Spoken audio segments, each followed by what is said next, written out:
The Life and Teachings of Jesus Christ, Chapter 25, His Trial Before the Jews. Jesus prays to his Father.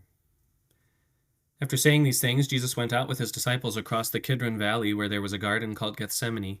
He and his disciples went into it. Jesus told his disciples, "Sit here while I go over there and pray." He took along with him Peter and the two sons of Zebedee, James and John.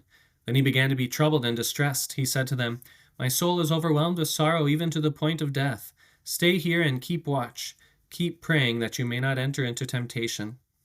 He went forward a little farther from them, about a stone's throw, fell on his face, and prayed.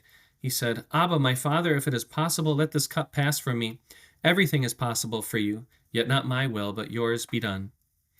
When he returned to the disciples, he found them sleeping. He said to Peter, "Simon, are you sleeping? Were you not strong enough to keep watch for me for 1 hour? Watch and pray that you may not enter into temptation. The spirit is willing, but the flesh is weak." He went away a second time and prayed the same thing. "My Father, if it is not possible for this cup to pass from me unless I drink it, may your will be done." Again he returned and found them sleeping, because their eyes were heavy. They did not know what they should answer him.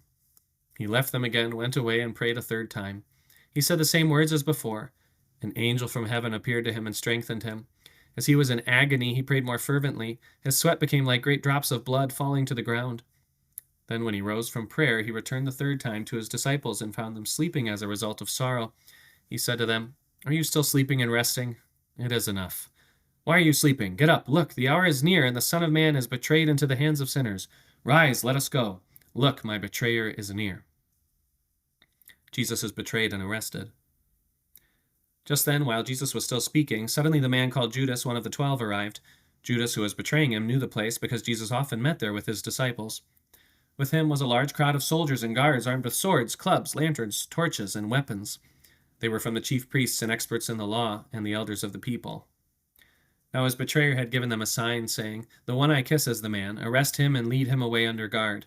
He went right to Jesus and said, "Greetings, Rabbi," and kissed him. Jesus said to him, "Judas, friend, why are you here? Are you betraying the Son of Man with a kiss?" Jesus, knowing everything that was going to happen to him, went out and asked them, "Who are you looking for?" "Jesus the Nazarene," they replied. "I am he," Jesus told them. Judas the betrayer was standing with them. When Jesus told them, "I am he," they backed away and fell to the ground. Then Jesus asked them again, "Who are you looking for?" "Jesus the Nazarene," they said. "I told you that I am he," Jesus replied. "So if you are looking for me, let these men go." This was to fulfill the statement he had spoken, "I did not lose any of those you had given me." Then they advanced, took hold of Jesus, and arrested him. When those who were around him saw what was about to happen, they said to him, "Lord, should we strike with a sword?" Then Simon Peter, who had a sword, reached out with his hand, drew his sword, and struck the servant of the high priest, cutting off his right ear. The servant's name was Malchus. So Jesus said to Peter, "Stop, no more of this. Put your sword back into its place, because all who take the sword will die by the sword. Do you not realize that I could call on my Father, and at once he would provide me with more than 12 legions of angels? But then how would the scriptures be fulfilled that say it must happen this way? Shall I not drink the cup my Father has given me?" Then he touched the servant's ear and healed him. At that same time, Jesus said to the chief priests, the officers of the temple guard, and the elders who had come out against him, "Have you come out to arrest me with swords and clubs as if I were a robber?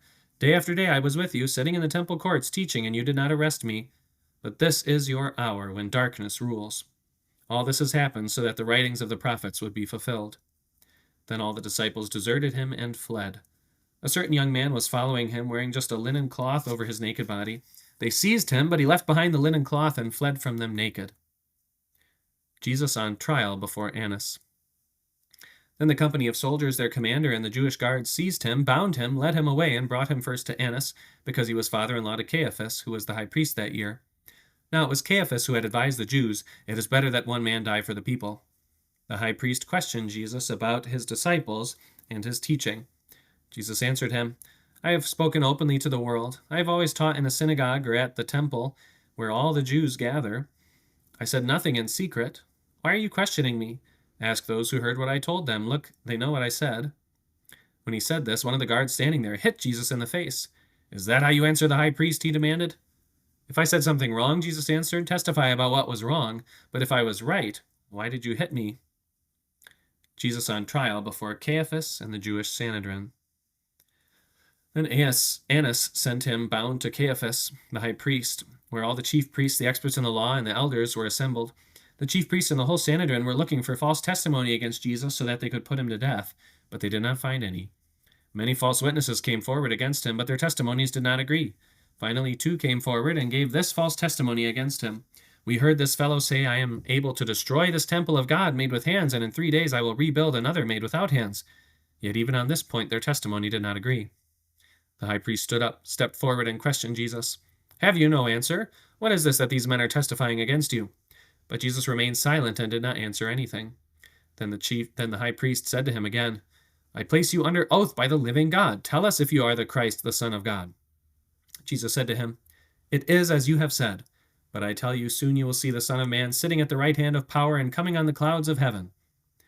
Then the high priest tore his robes and said, He has spoken blasphemy. Why do we need any more witnesses? See, you have just heard the blasphemy. What do you think? They all answered, He is deserving of death. Then the men who were holding Jesus in custody spit in his face and punched him. They mocked him while they were beating him. They blindfolded him and kept asking him, Prophesy to us, Christ. Who hit you? And they went on saying many other blasphemous things against him.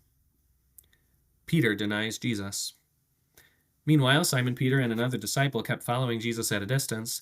That disciple was known to the high priest, so he went into the high priest's courtyard with Jesus. But Peter stood outside by the door. So the other disciple, the one known to the high priest, went out and talked to the servant girl of the high priest watching the door and brought Peter in. The servants and guards had lit a fire of coals in the middle of the courtyard because it was cold. While they warmed themselves together, Peter was standing with them, warming himself at the fire to see how it would turn out. While he was in the courtyard, sitting near the light, the girl at the door came to Peter, looked closely at him, and said, You are also with Jesus the Galilean. You are not one of this man's disciples too, are you? But he denied it in front of everyone, saying, I am not. I don't know what you're talking about. Simon Peter continued to stand there warming himself. Then after a little while, he went out to the entryway. A rooster crowed. When Peter went out to the entryway, the servant girl saw him. Once more she began to tell those standing there, This is one of them. Someone else said, You are one of them. But again Peter denied it with an oath, saying, Man, I am not. After about 1 hour had passed, someone else was firmly insisting, Surely you are also one of them, because you are a Galilean. Your accent gives you away.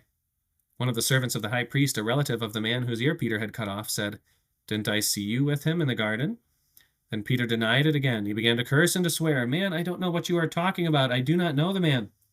Just then, while he was still speaking, the rooster crowed for the second time. The Lord turned and looked at Peter.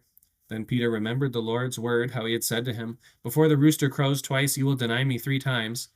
And he went outside, broke down, and wept bitterly.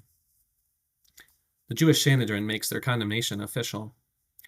As soon as it was day, the council of the elders of the people met together, both the chief priests and experts in the law. They brought him into their Sanhedrin and said, If you are the Christ, tell us.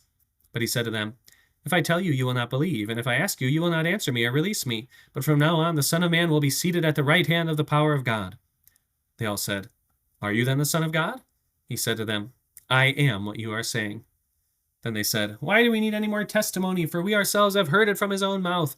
The whole Sanhedrin reached the decision to put Jesus to death. Judas kills himself. When Judas, who had betrayed him, saw that Jesus was condemned, he felt remorse. He brought back the 30 pieces of silver to the chief priests and elders and said, I have sinned by betraying innocent blood. But they said, What is that to us? That's your problem. He threw the pieces of silver into the temple and left. Then he went out and hanged himself. The chief priests took the pieces of silver and said, It is not lawful to put these into the treasury, since it is blood money.